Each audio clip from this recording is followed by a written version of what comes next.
Welcome, everyone. My name is Dan Stansel, and as head of the Department of Electrical and Computer Engineering, it's my pleasure to welcome you to the Fall 2017 ECE graduation ceremony. To begin the ceremony, I'm pleased to introduce our graduation speaker, Dr. Robert Mataw. Dr. Mataw began electrical engineering education as an engineer at a local radio station at the age of 16. And at the age of 18, as a mill electrician's helper, or grunt, in a Pittsburgh mill. He earned his Bachelor of Science in Electrical Engineering from Carnegie Tech and his Master's in Electrical Engineering and PhD from NC State. He served on the faculty at the University of Virginia for 30 years, where he taught both undergraduate and graduate courses, initiated semiconductor device research in the Commonwealth of Virginia, and served as department chair. Thereafter, he helped found the Virginia Commonwealth University School of Engineering, where he served as ECE Department founding chair and school dean. He is a fellow of the Institute of Electrical and Electronics Engineers and has received numerous awards for teaching and research. Dr. Mataw is a member of the NC State School of Engineering Dean's Circle. It's my pleasure to introduce Dr. Robert Mataw. Thank you very much.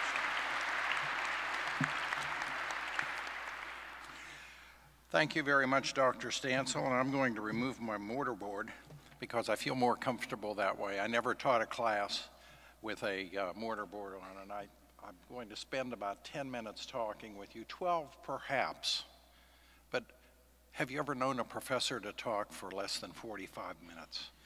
Okay, so yes, I was a student here. I was in the William Neal Reynolds Coliseum 55 and a half years ago, receiving my PhD, the hood that I have on now. And I have just three things that I want to mention to you, and I want to see if you remember them at the end. First off, be true to your moral compass. If you don't know what that is, I was talking with a fellow this morning at the motel, 1982 graduate, and I said, can I tell these people if they don't know what their moral compass is, ask their mother and she will give you what for upside the head. He said, they won't know what that means. Tell them that you'll get an angry Snapchat. So there you go. But anyhow, it's something that you learn from your parents, your friends, your faith community leaders, your faculty. And not to do so will put you on a slippery slope that's sometimes very impossible to get back up. Let me give you an example. I was a faculty member at UVA for 30 years, and they have there something called the single sanction. If you are caught lying, cheating, or stealing and convicted, you're out. That's it. There's no appeal or anything. It's a rather vicious thing. Another example is at a well-known military institute on whose academic advisory council I served for 6 years. At a military institute, if you are convicted of lying, cheating, or stealing, you are drummed out. Let me tell you, this is something that is gut-wrenching to watch. I watched one by mistake. I showed up too early.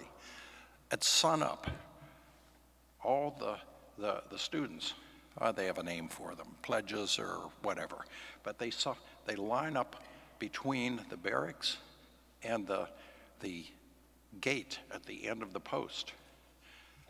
And a drum plays what to me sounded like a funeral drone and marched the student out. And as that student marched out, Each person turned his back on the student as the student came through.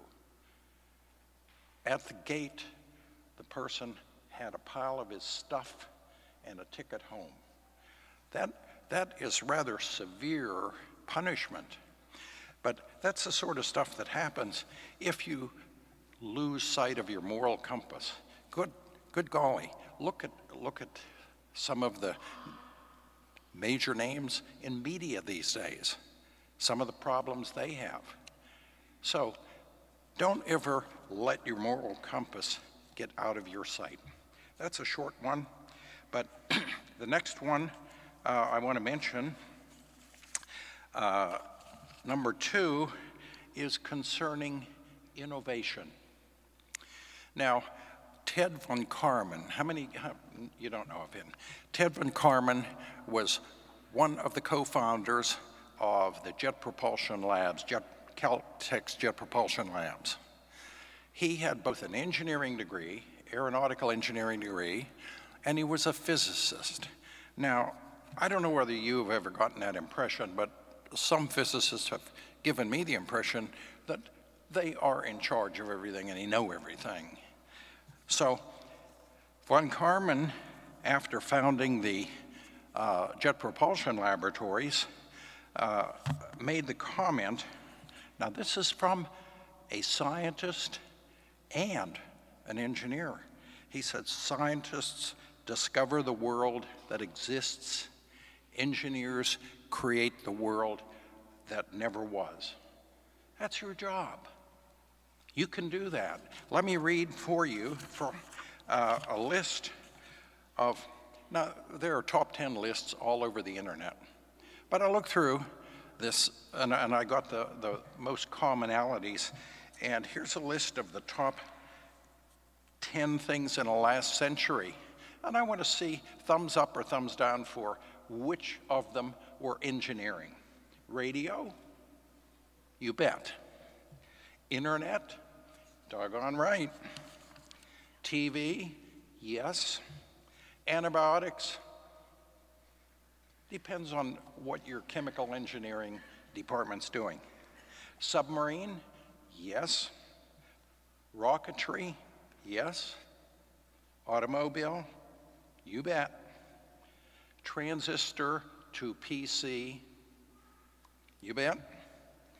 Nuclear power plants that produce energy for us, okay? Okay, so again, scientists discover the world that exists, engineers create the world that never was. You people have been very well prepared. I say that on the basis of having been on the accreditation team of probably 7 or 8 universities. On an accreditation team, if you're stupid enough to take that job, you get a stack of papers. Well, not anymore. They send it all electronically, but you have to read and read about all the departments or those in your area. I know electrical engineering. I've been a chair, a dean, and an evaluator. Recently, I talked to Chairman Stansel on the phone with a specific question about one course in your curriculum. I went through your curriculum in detail. I can tell you that there's no curriculum that would prepare you better than that which you've been through at NC State.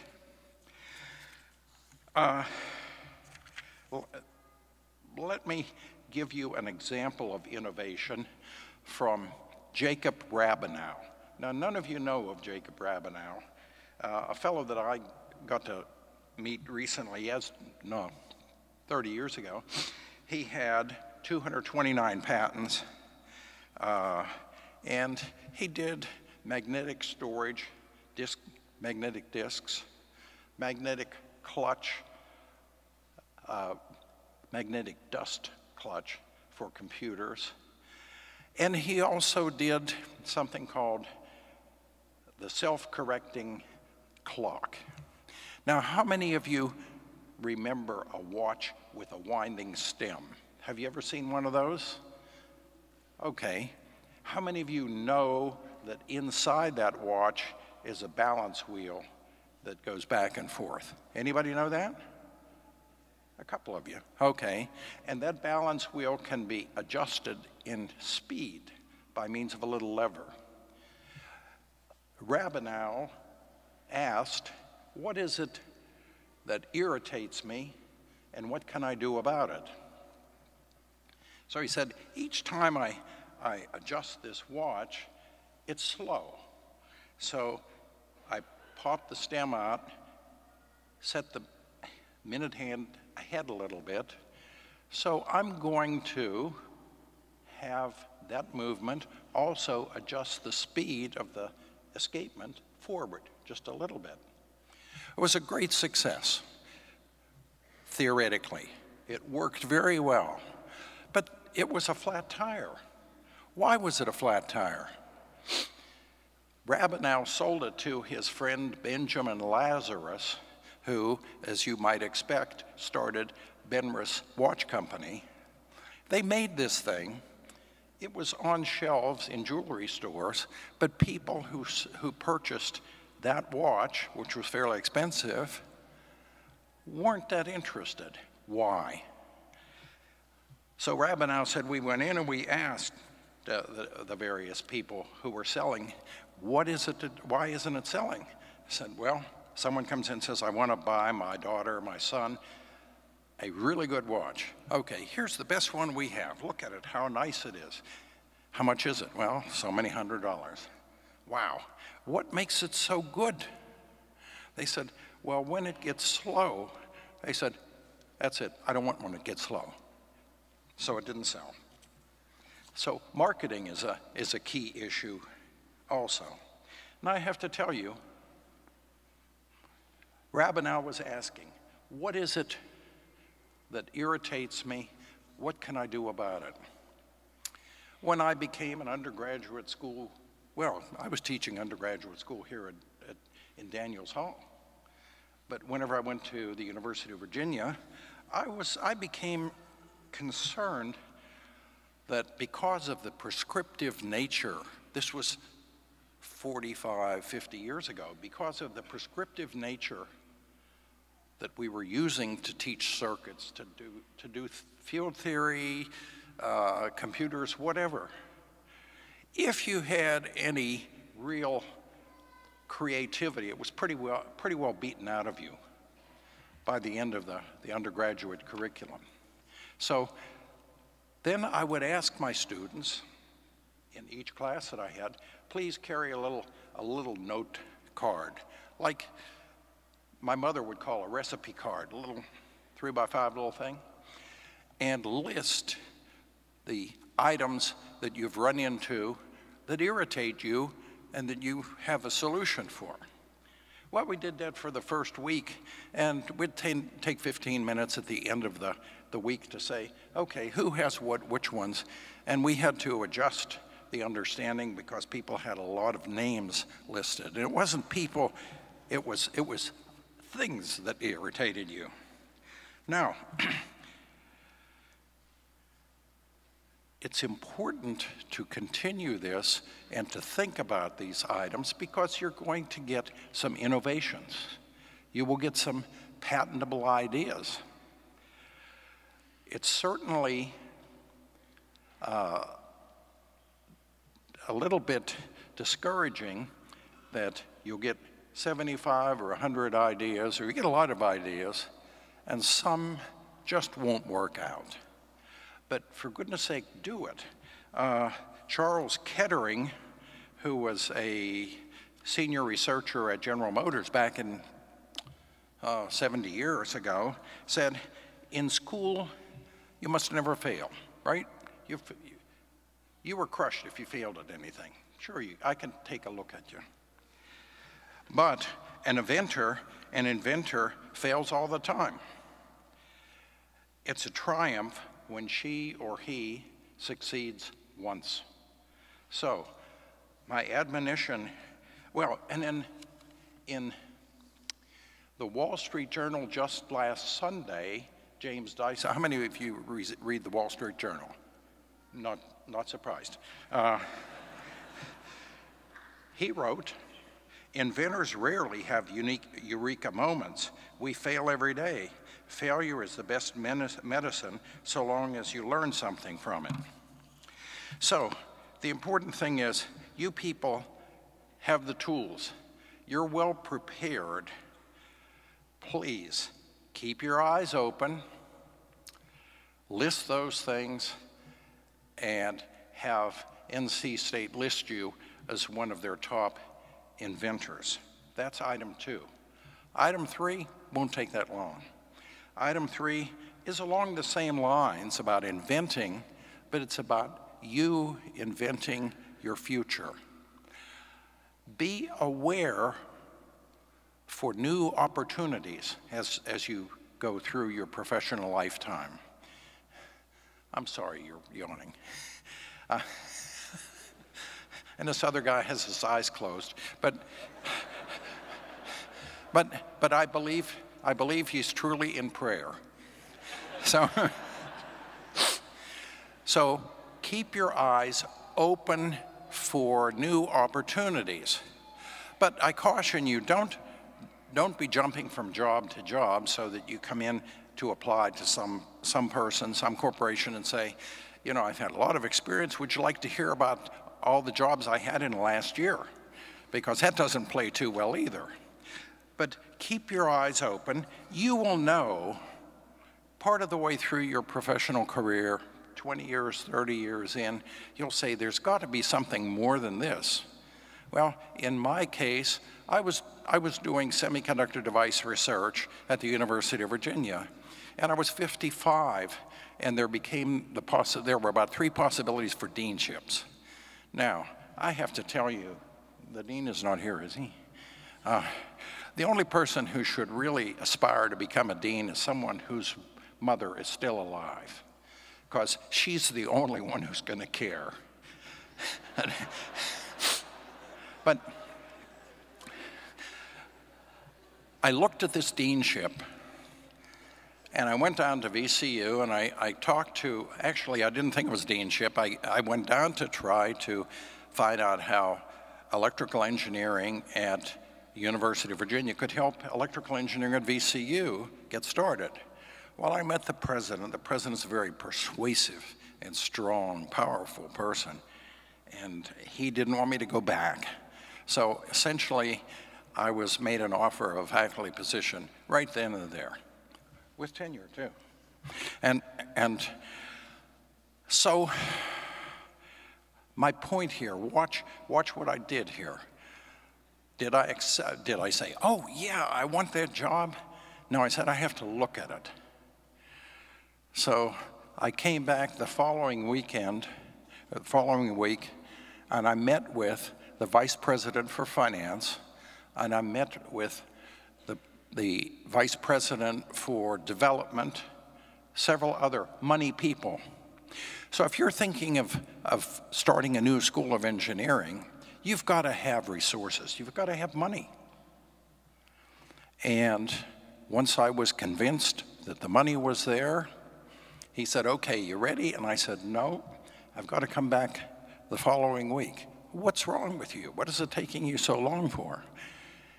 I came back the following week, and I met with the deans and the chairs of math, chemistry, physics, English, economics, et cetera, because those are the people on whom I was going to rely for support for my students. If they didn't support having the engineering school, I was dead in the water. And I do have to tell you, the place that you run into the greatest reluctance is with the deans, because they see everything as a zero-sum game. The university is getting so many millions of dollars.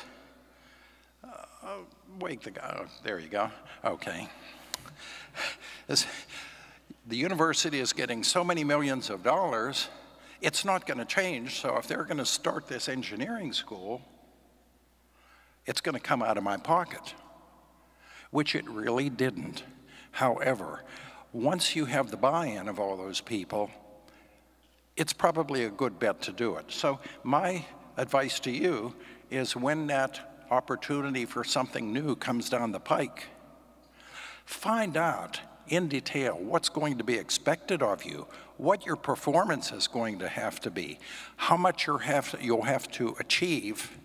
Then go back and see, will you be provided enough resources to make that happen? Of course, you have to have an idea on how to make it happen.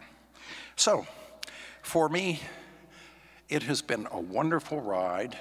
I've had a good time, but I have to tell you, I've had some tough times too. I've had some difficulties, but I've had enough difficulties to enjoy the good times. My sincere hope is that you too have only enough difficulty in your life to enjoy the truly good things, the good times. To recap, moral compass, keep your eyes open to innovate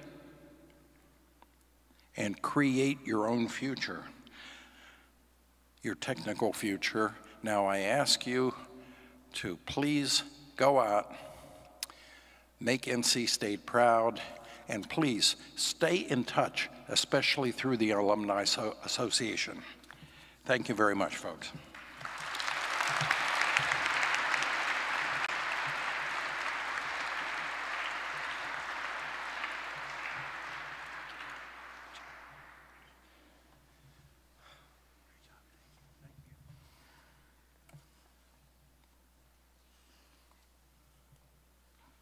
Hello, my name is Greg Bird. I'm the Associate Department Head. It's my pleasure to introduce our student speaker for this afternoon, Mr. Oliver Walsh. Mr. Walsh is a, go ahead, that's okay, yeah.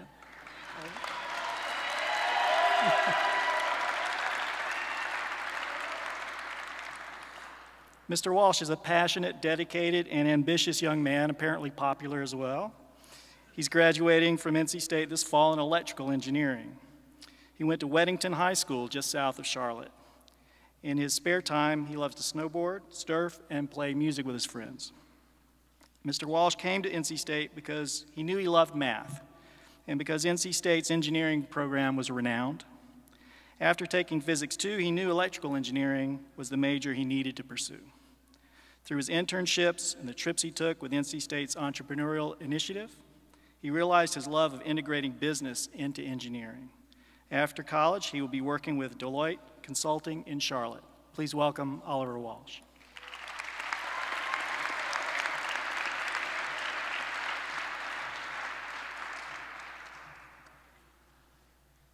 Thank you. Thank you very much. How are you guys? Thank you very much. Hello, everyone. Wow, let me get that out of my face there.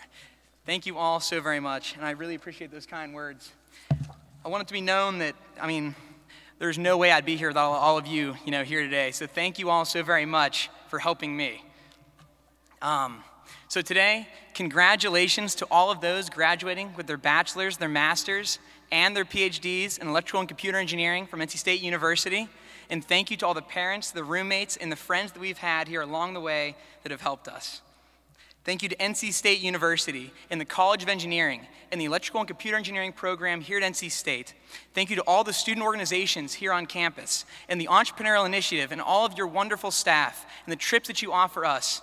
It means so very much. Thank you to the Engineering Career Fair team and the volunteers and the staff each and every year that have helped us in getting our co-ops and our internships and our other student or other job opportunities for after college, right? And last but not least, thank you so very much to our dedicated, intelligent, and passionate professors and counselors that have led us here along the way. And thank you for being so patient with us. Let's give them all a big round of applause.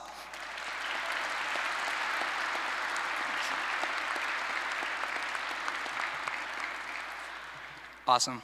All right, so today I'd like to tell you guys a little bit about my journey here at NC State and leave you with a little bit of inspiration.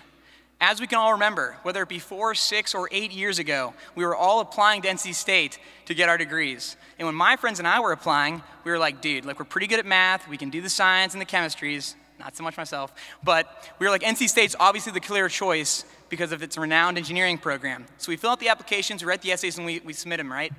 And then a few months later, all my friends hear back, and they're like, dude, I got in. I'm like, that's sick. I'm like, that's great. I didn't hear back. And so I was wondering, right, had I done something wrong and I'd forgotten something? Well, lo and behold, a few days later, I get the email letting me know that Oliver Brian Walsh, you have failed to submit your SAT scores with your application. Please go back immediately and do so. So I did. I went back and I resubmitted everything, and after more anxiety for not only myself, but my parents as well, and I'm sure all the parents here can remember back, right, I got in. But I didn't get into the engineering program off the bat. It was the first year college, which wasn't a bad thing. But the first thing that I want you guys to take away from the speech today is that it's pretty clear that I was the only one standing in the way of my own success, right? I didn't submit my SAT scores. I didn't get in right off the bat. And I think that whatever we choose to do in our life, first we must commit mentally in our minds that we're going to do it. And then we'll be one step closer and well on the way to getting to where we want to become. So, freshman year was awesome. But it only took me 2 semesters to realize that that college was definitely not high school. And that was quite clear from my GPA or lack thereof. And so I went back for summer school, and I was like, man, I'm gonna crush these classes. It's gonna be awesome. I got my first test grade back in one of the classes, and it was definitely not what I had hoped for. So I called my parents on the phone. I'm like, guys, I got this test grade back. It's not really all that good. I wanna drop the class, and then I can do better in the other 2 classes. Immediately, my mom, she jumps on me. She goes, you're not dropping that class. I'm gonna do the voice. She goes, I'm not dropping the class. You need to get yourself together. You need to get focused, and we've already paid for it. My dad, he says, son, Walshes don't quit. And so I think that all of us, right, we've received that inspirational, motivational speech from whoever it is in our life that pushes us to do the things that we do not believe are possible. And on the path that we have chosen here today, it's pretty obvious, there are going to be challenges along the way. And in our minds, we must choose to view the challenges along this path as not roadblocks, but only road bumps. They are there to test our endurance, to see if we can continue, persevere, and continue, and push forward. And so right then and there, I decided that I wasn't going to quit. If I gave it 100%, no matter what happened, it was going to be great. And the greatest thing about today is that each and every one of us graduating and parents alike, right? We didn't quit. We pushed through. That's why we get our degrees. That's what this ceremony is all about. So it's amazing. So so I finished that semester out with 2 A pluses and an A, which I did not believe I could do. And then 2 semesters later, I was able to successfully coda into the electrical and computer engineering program here at NC State, which was, that was a big moment. And so the third point of today's speech is I didn't believe that was possible. And I think that it's amazing, but you have to believe that the things in your mind, your dreams, right, that you do not believe are possible actually are possible. All you have to do is get a plan together for how you're gonna get there. So, and also, one day when we run and we own and we work for these companies that change our world, we're not gonna quit then either, right? Because we made it through this. We don't quit then, we're not gonna, or we don't quit now, we don't quit then, right? We're the wolf pack. We think and we do, right? It's what we do. So, thank you. It's just who we are, honestly. It's just who we are. We persevere. And so to wrap it all up, right? First, believe in yourself. Mentally commit to whatever you want to have happen in your life, and you're well on your way. Number 2, in the great words of Jimmy Valvano, who led the team of '83 here at NC State University to the NCAA championship in basketball and won, right, against great odds. Don't give up. Don't ever give up. And number 3, your dreams are possible. All you have to do is just put the plan together for how you're going to get there. So thank you to NC State University once again for this amazing experience that your students, your faculty, and your staff have allowed us, right? And all of you guys here today, I wish you the absolute best in whatever you choose to do after college. I know it's going to be great. Safe travels and happy holidays. And as always, ladies and gentlemen, go Pack. Thank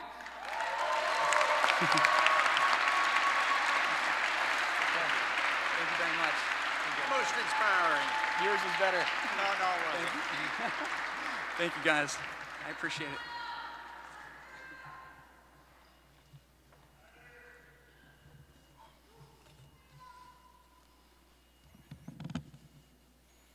Now it's time to recognize our graduates. We'll start with the PhD graduates. So the PhD is the highest academic degree that is awarded in NC State. It requires the development of a contribution to knowledge. And you'll see in the program for each of these students their dissertations and the advisors that help them get there. And we have a ceremony where they are awarded the hood that symbolizes their status as a PhD graduate, and that'll be given to them by their advisor or someone on their committee. So we'll start with the PhDs. The graduate degrees are going to be awarded by Dr. Ginger Yu, who's the Associate Director of Graduate Programs.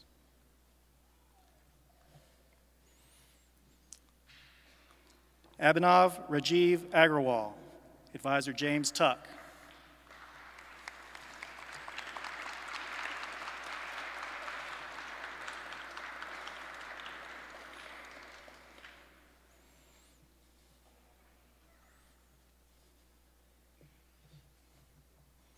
Michael Chen, Advisor Michael Steer.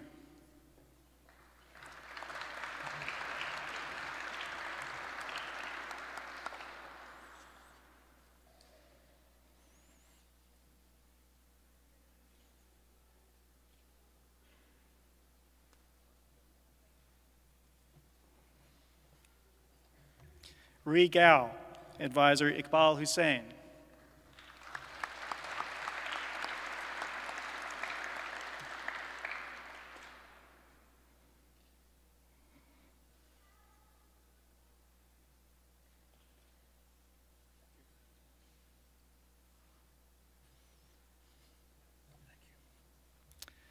Masa Kapandar Kashani, Advisors Subhashish Bhattacharya.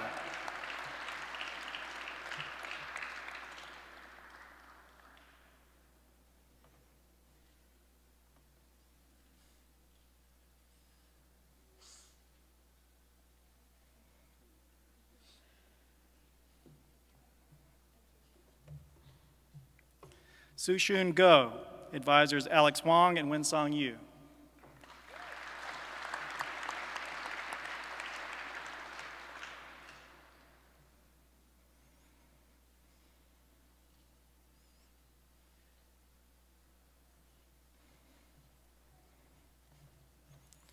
Junmu Ha, Advisor James Tuck.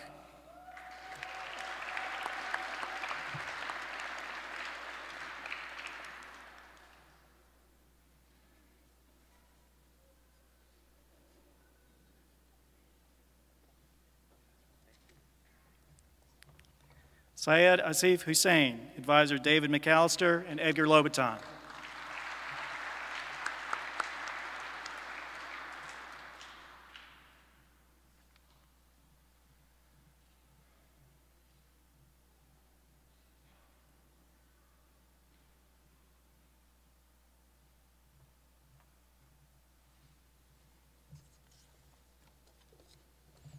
Zhenghee Jin, Advisor Kiwa Kim.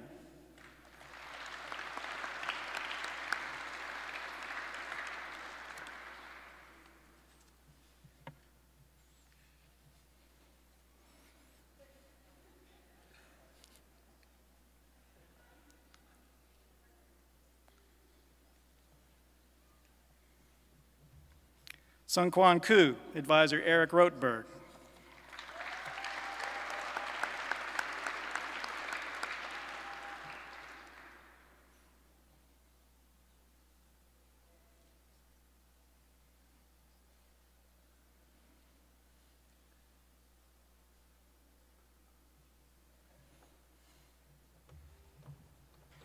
Stephen Mills, Advisor Veena Misra.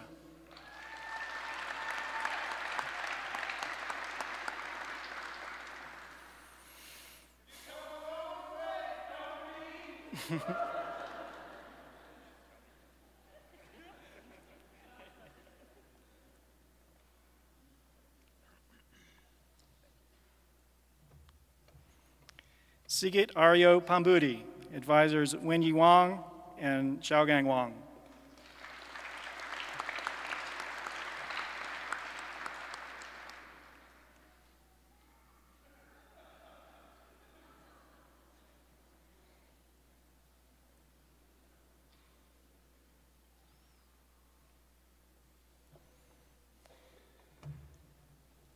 Anand Singh, Advisor Yanis Vinyotis.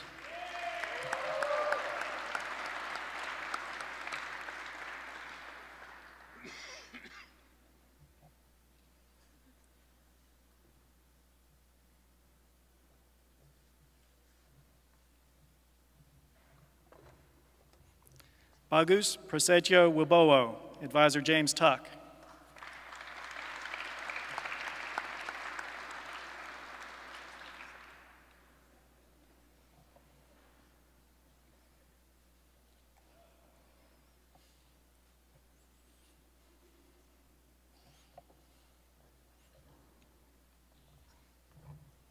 Ben Yang, Advisor Jake Adams.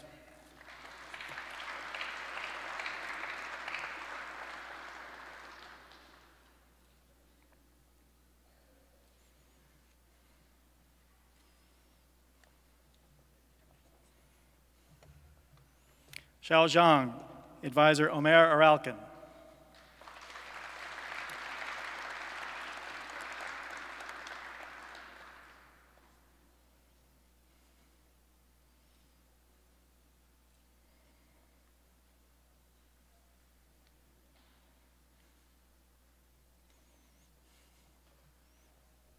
Shang-Chi Zhu, Advisor Ning Lu.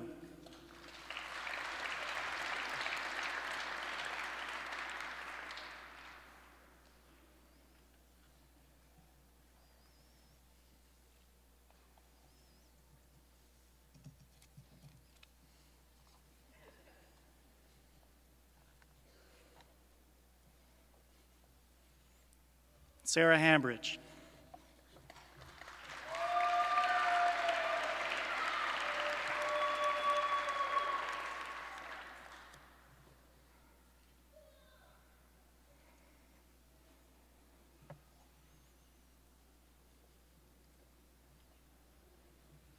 Let's give a round of applause to all of our PhD graduates.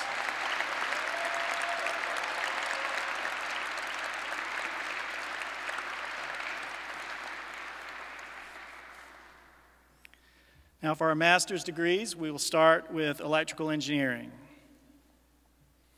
Aditi Agarwal.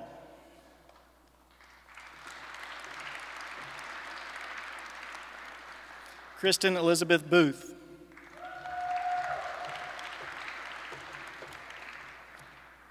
Tinshang Chen.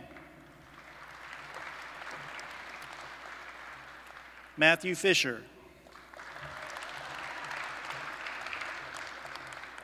Doug Fryer. Meghna Hada. Celine Ava Haidi. Zeng Shun She. Rebecca Karen Kaplan. Dylan Moss.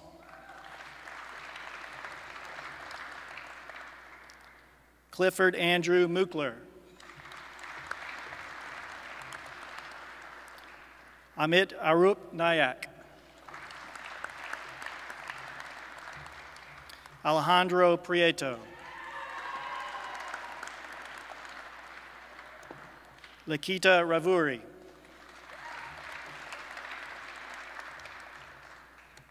James Reynolds. Suraj Manjunath Shanbag. Jiliang Yan. Eddie Youngs.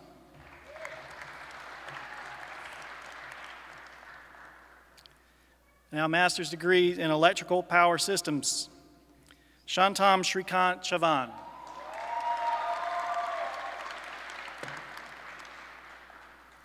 Mawat Ali Dardas. Lindsay Earps. Harshit Nath.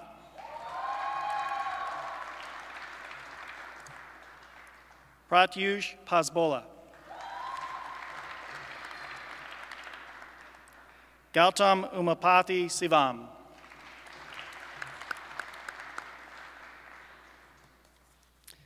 And now our master's degrees in computer engineering. Jiajun Fan.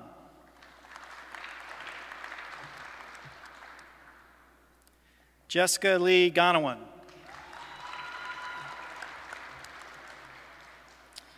Mohit Gupta. Pratyush Gupta. Arpit Jain. Yishwan Lee. Randall Myers. Surya Penumacha.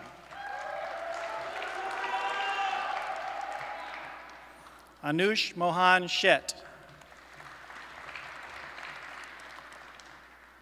Karthik Narayanan Srinivasa Raghavan. Vijay Tiagarajan.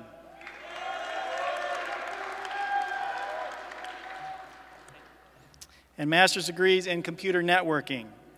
Sarabi Boob.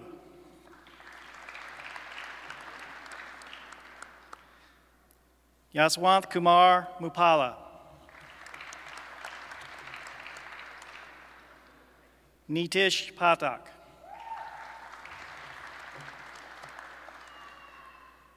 Ravant Paturi. Guru Darshan Polapali Manohara. Davis Pinadat. Vishal Kumar Sesha Gyaro Anil. Karan Vishwanath.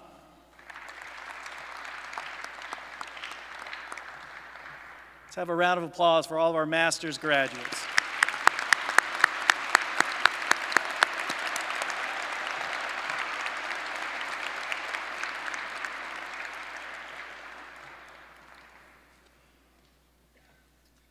Our undergraduate degrees will be presented by Ms. Cecilia Townsend, our undergraduate advisor.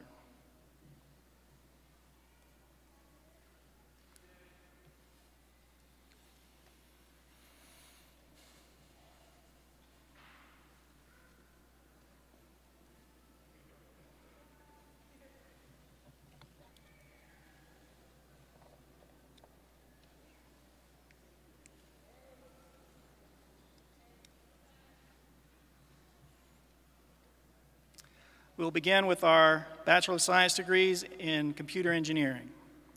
Jackson Joel Allman.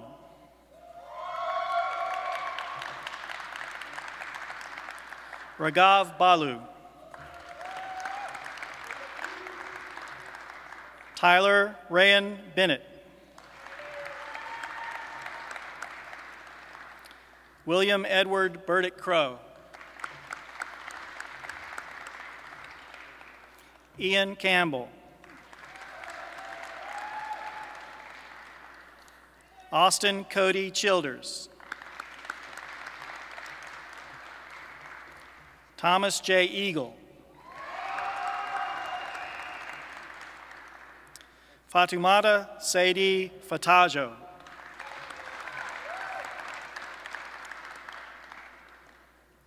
Mark Kenneth Foley.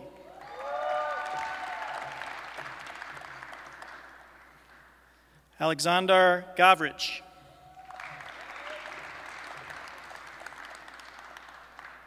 Ryan Michael Geary.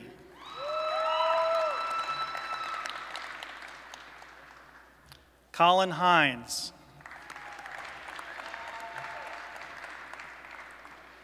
Zichang Huang.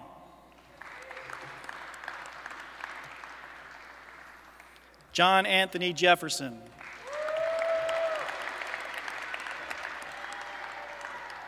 Christopher Stephen Johnson. Joshua Kaufman.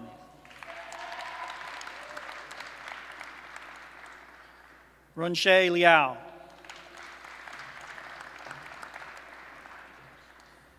Yang Wang Nguyen.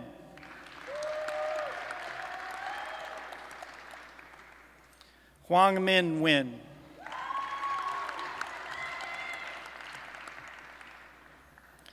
Donovan Cesar Ortiz.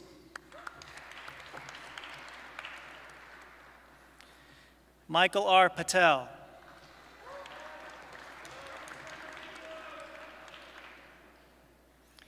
Adrian J. Perkins.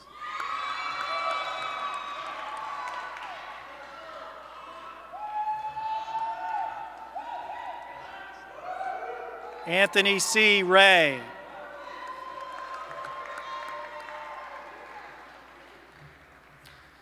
Brian Patrick Rishi.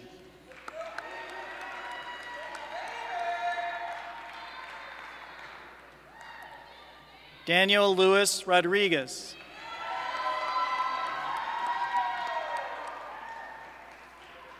Robert Clayton Rowe.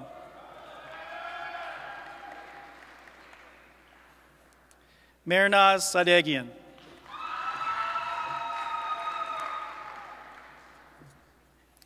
Peter Michael Sadej.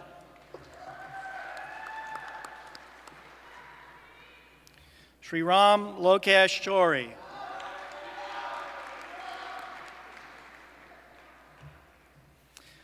Nicholas Alexander Henry Snowert.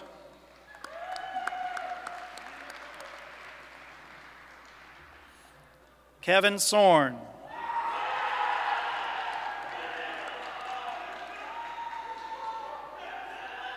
Jeremy Swafford.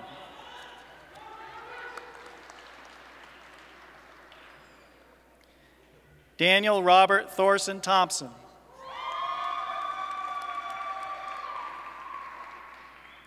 Eddie Carlton Tuck III.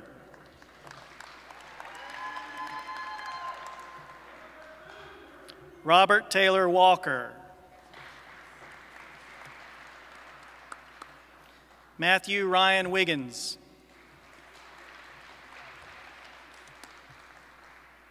Susan Ye. Sean DeMond Young.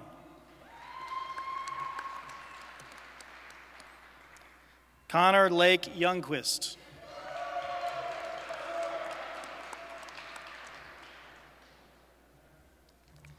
And now our Bachelor of Science degree in Electrical Engineering.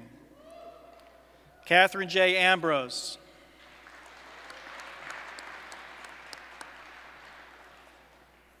Yassine Boutkardin.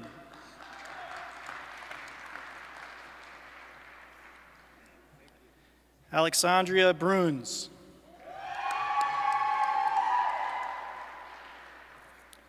Laura Marie Campbell.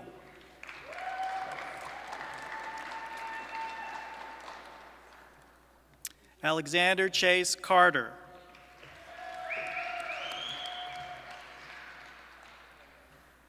Deong Chen.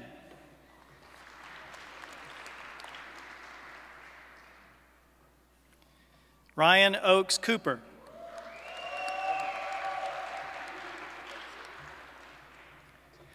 Andrew Scott Duncanson.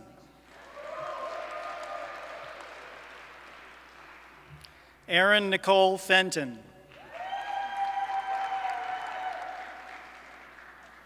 Sriram Suhas Ghani.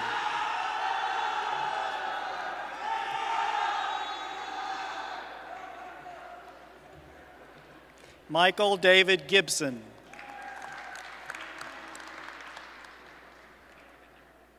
Alexander R. Hertzing.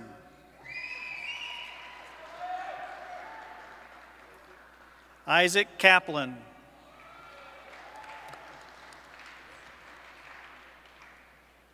Sayan Javed Kokar.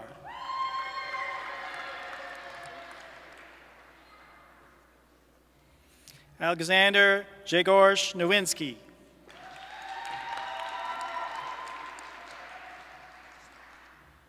Sarah Orr.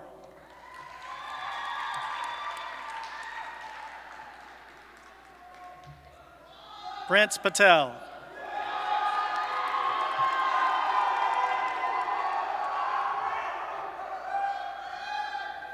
Kristen Michelle Pischke.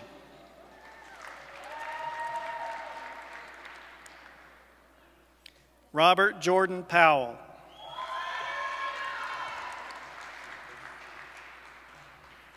Ashtabi Syed Kadri. William Alexander Reams.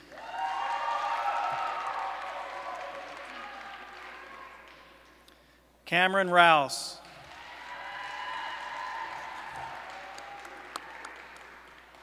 Shelby Walker Sessions.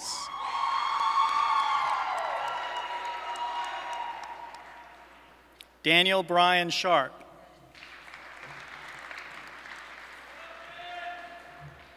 Michael Daniel Spears.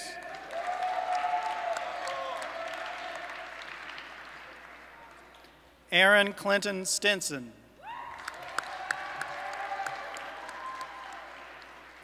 David Storelli.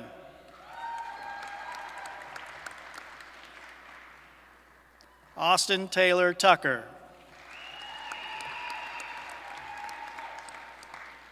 Oliver Brian Walsh.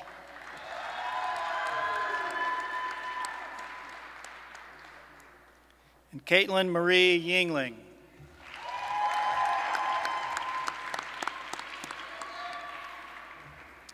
Round of applause for all of our bachelors.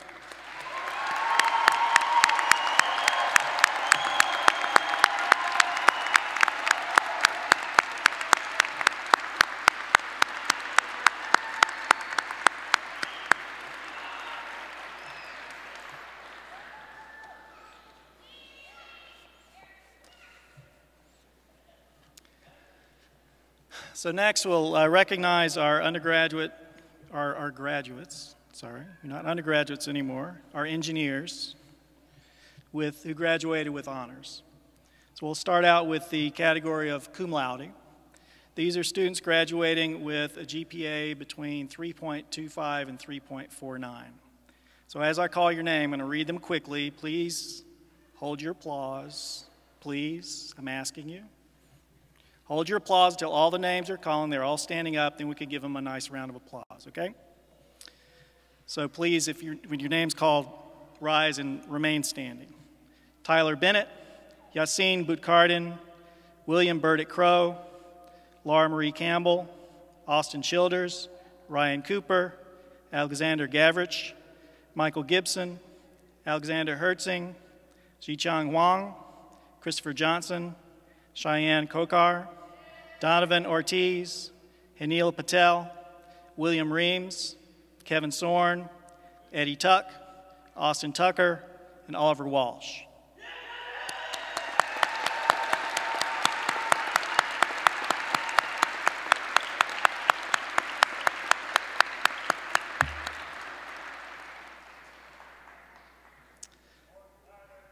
The next group of students we'd recognize are those graduating magna cum laude, which means with high honors.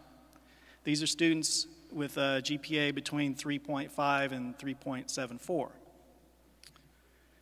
Samuel Eddy, Fatumata Fatajo, William Finley, Sriram Ghani, Colin Hines, John Jefferson, Sungwon Lee, Runjae Liao, Kristen Pischke, Mutabe Kadri, Sriram Shori.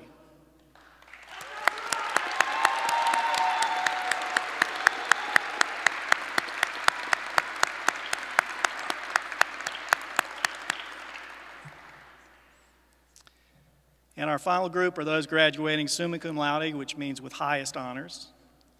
And these are students graduating with a GPA of 3.75 to 4.0.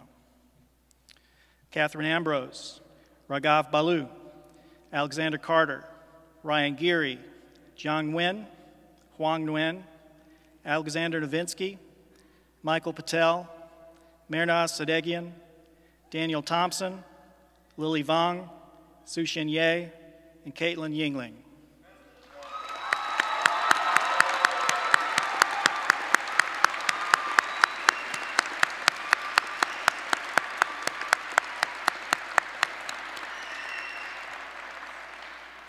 Well done. And the last group we'll recognize are those at the top of your page, listed under Outstanding Senior Awards. These are our students graduating with 4.0 grade point average. Catherine Ambrose, Ryan Geary, Alexander Novinsky, Michael Patel, and Sushin Ye.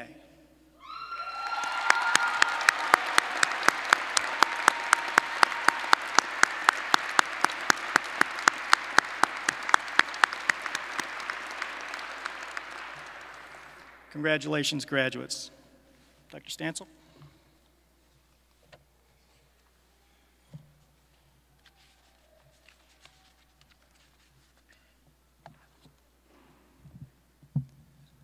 Graduates, it's taken years of hard work and accomplishment to reach this milestone. However, in addition to hard work, I suspect the support of family and friends has been crucial to your success. If you are a family member or a friend of one of the graduates, please stand. Let's all give them a round of applause.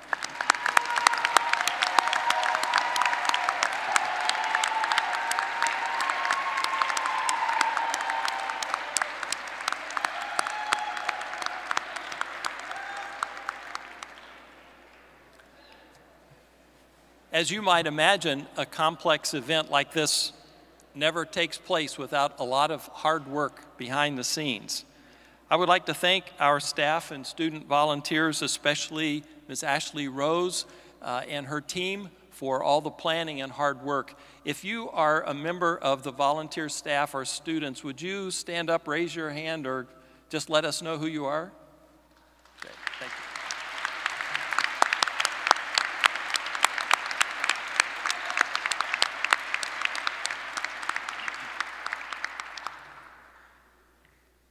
Let me ask you a question. How many of you held a puppy last week? Okay. Now, of those of you who held a puppy, how many smiled while you did it? Okay. Several honest people here. For those of you who are wondering what I'm talking about, let me explain. A couple of years ago, we started a new organization for students interested in promoting electrical and computer engineering and helping to make the department a great place to study and work. We call it the ECE Student Ambassador Program. Last week, they introduced an activity that I think was brilliant: Mini Wolves in ECE. The idea was to bring in puppies from a local shelter and let students de-stress by holding a puppy. They structured the activity as a fundraiser for the shelter and charged $1 to hold a puppy for a few minutes. We had a great turnout of students, faculty, staff, and sometimes families, and the ambassadors raised $373 for the shelter.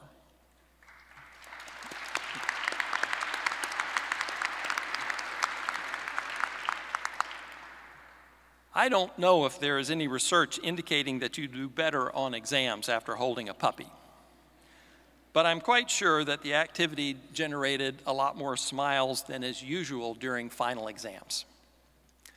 After thinking about this a bit, I decided that perhaps the puppies have some wisdom for us that is appropriate for graduation. So inspired by this, I would like to very briefly share with you 3 points of graduation wisdom from puppies. The first, fire hydrants have valuable uses other than that for which they were intended. Many of you have probably seen the TV show MacGyver. According to Wikipedia, MacGyver solves complex problems by making things out of ordinary objects, along with his ever-present Swiss Army knife, duct tape, and occasional matches. In real life, you would have to be extremely lucky for many of his solutions to actually work, but his approach makes a valid point. For example, in the developing world, the resources at one's disposal may be extremely limited. And in the developed world, using components in unconventional ways can sometimes result in more economical and efficient designs. Wisdom item number 2. Walks in the park are pleasant and good for you too. There have been many times when I've been working on a technical problem and have gotten to a point where I don't seem to be making progress. Nothing's working, the pieces are not falling into places. I've found that this is often a cue for me to get up and take a walk. When I do, often something almost magical seems to happen. I may be even thinking about something completely different when a new insight will dawn on me, or a mistake that I've been making suddenly jumps out at me. It's often just what I need to get around an impasse. As a bonus, taking a walk is also good exercise and promotes regularity. My third and final wisdom item from puppies is relationships with special humans make you happy. I suspect that you have all discovered by this point that nothing really remarkable is ever accomplished without an enormous amount of hard work. And I hope you each will accomplish many remarkable things. But here is the puppy insight. Don't let your professional ambition get in the way of what will really make you happy, relationships with special humans. In 40 years, when your professional story is winding to a close, your happiness will not really come from the satisfaction from all you have accomplished, but rather from the relationships with special humans. So remember to value and cultivate these relationships along the journey. A particular group of humans that I hope you will value is the Wolfpack family, a community that dates back more than 100 years in the case of our department, and is now comprised of many thousands of outstanding professionals working to positively change the world. As members of this community, it's very important for us to keep in touch because our success is intertwined from this point forward. The success of the ECE department will increase the value of your degree, and your success will enhance the stature of the department. This symbiotic relationship is important to us both. And with regard to keeping in touch, I can attest to the fact that there are few things that professors enjoy more than hearing from former students. With that, I'm happy to conclude our ceremony. Let's hear it once again for the class of Fall 2017.